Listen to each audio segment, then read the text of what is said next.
What is going on, everyone? Today we're going to be installing a set of these Lasfit Pro LED low beam headlights on my 2021 Jeep Grand Cherokee. This kit should fit 2017 through 2021 Jeep Grand Cherokees. These are going to be for the people like me where you have projectors from the factory, but they just have those dim halogen bulbs in there. So we're going to switch these out for something brighter. The Pro Series has high power LED chips, and it's 100 watts for the whole set, which is 50 watts per bulb, 10,000 lumens per set, 5,000 per bulb, and the color temp is a 6,000 K pure white. The voltage range operation is 9 volts to 16 volts, and there's a 2-year warranty. So we're gonna start by popping the hood. On the inside of the wheel liner here, this is the passenger steer wheel well. It's the same over on the driver's side. You'll see there's a little door here, a little access door. You're gonna grab it, rotate it. You can spin it either direction, it doesn't really matter, but you'll see it'll eventually pop out. And then you'll go do the same thing on the driver's side. So I'm gonna be going through there, and I'm gonna be coming from the top. So it is a little more work, adds a little more time, but it's worth it for the access that you gain. So I recommend you get some sort of a ratchet. I recommend 1/4-inch drive. Right here I have an electric ratchet, Milwaukee, but you can just use a regular 1/4-inch drive ratchet. You'll also want an extension with a 10mm socket and an 8mm socket. If you don't have an 8mm, you can use a 5/16. It's about the same size. And then you'll also probably want a small little flathead screwdriver or a pick. And if you don't have a 5/16 or 8mm socket, you can substitute a bigger flathead screwdriver. So the bigger flathead screwdriver, the 5/16 socket, or the 8mm socket, one of the three, that is going to be for this clamp right here on the airbox. We're going to loosen that up. Don't have to fully remove the clamp, just loose enough to where you can pull this back. It may be a little stiff. Don't be afraid to kind of pull on it a little bit. And then you're also going to want to grab this little breather hose, and you can rotate it a little bit to get it free and then pull it off of the airbox. Once that is done, you're going to come over here because this is the air scoop for the intake, and you can see there's a little green clip. You're going to want to kind of stretch the rubber seal off to the side and then pull it over the green clip and then pull that side off. And we will pull the rubber seal just forward a little bit so that this can come out of here. What we're going to do is lift this whole box out of here so we can get to this headlight much better. The only thing that holds this in place, once you have this off and this off and this out of the way, is just some metal studs with rubber grommets going over them. So I found the easiest way to do it. You'll grab way down low as you can over at this corner, and then put the other hand over here and just lift straight up while you wiggle. And then you're gonna wanna just kind of be careful. There's some cables and hoses and stuff running along here that may run across the top of the airbox. You don't want them getting snagged on the little clips for the airbox. So make sure you're clear there and just kind of carefully work it up. And there we go, just set that aside for now. See, now you can get right to all this stuff. That right there is the high beam, and the low beam is over there. Now for the passenger side, we have to move two things. The first is going to be your ECM. You don't have to unhook any connectors or anything. All you're gonna do is locate this little plastic tab right here. You can see it's got a little tooth on it where it catches the bracket. So what you're gonna do is push that back, and then you're gonna grab this whole bracket and wiggle and pull up.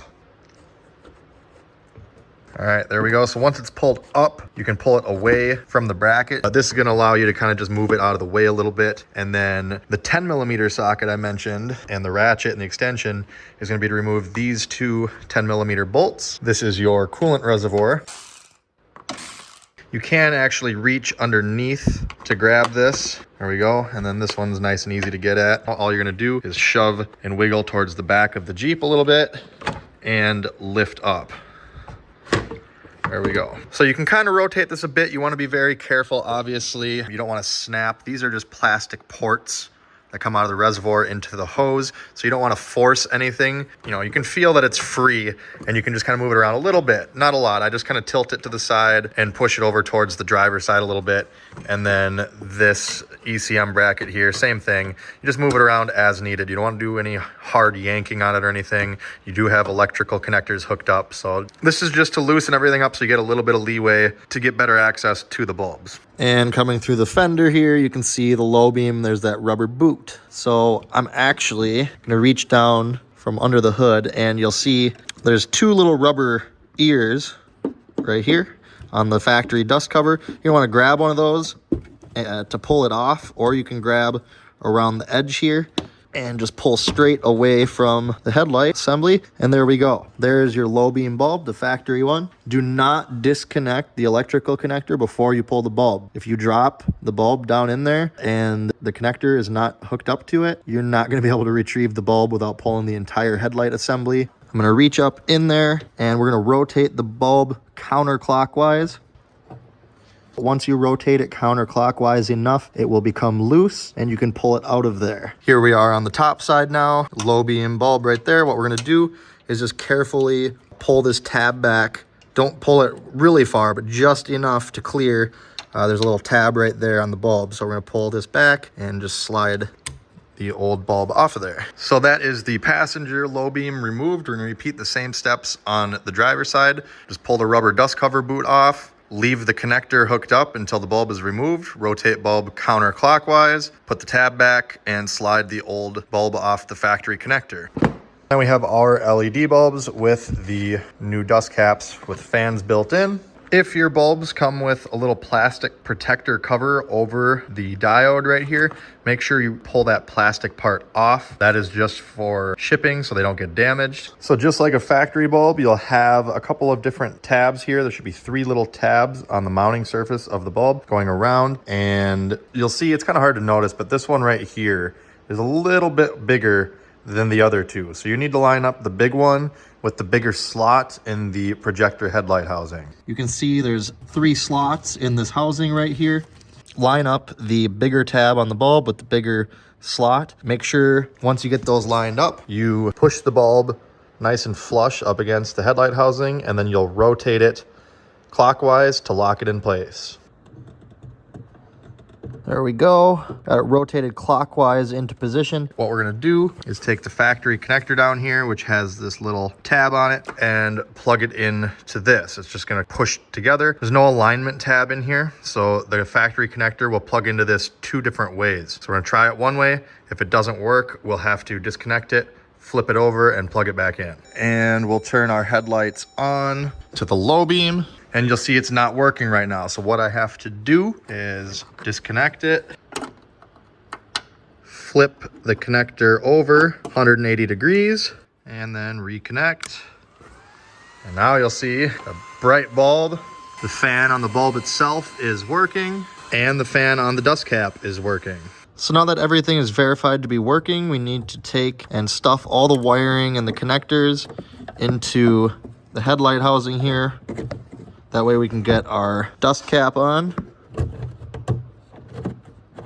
Then we'll take our cap and make sure we install it with the arrow facing down, because that is where the fan vent is, and we don't want any water getting in there. Any sort of moisture that gets in there, we want it to be able to drain out. So that's why it's important this faces down. What we're gonna do is just get it lined up over the hole, and then you should be able to just push it straight on.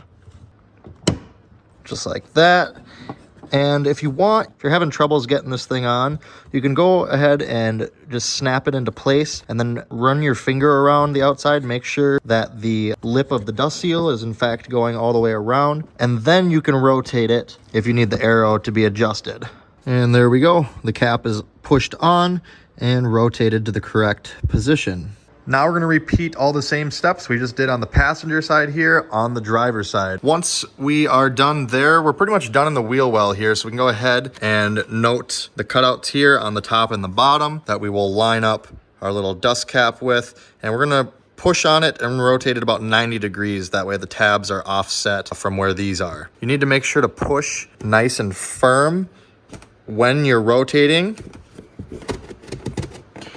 That way both the tabs on the little access door here actually grab. If you're not pushing in on it when you turn, you might only get one finger that catches. So make sure both of them are engaged. Okay, we can go ahead, put the coolant reservoir and ECM back into position. I recommend doing the ECM first. That way you get a little bit more room. You'll see there's a tab here, a tab there, and a tab there. What you need to do is see these corresponding slots right here. You want to start high and then shove it down. So what we're going to do is get these two metal bracket tabs into these bigger parts. We're going to push and slide down at the same time.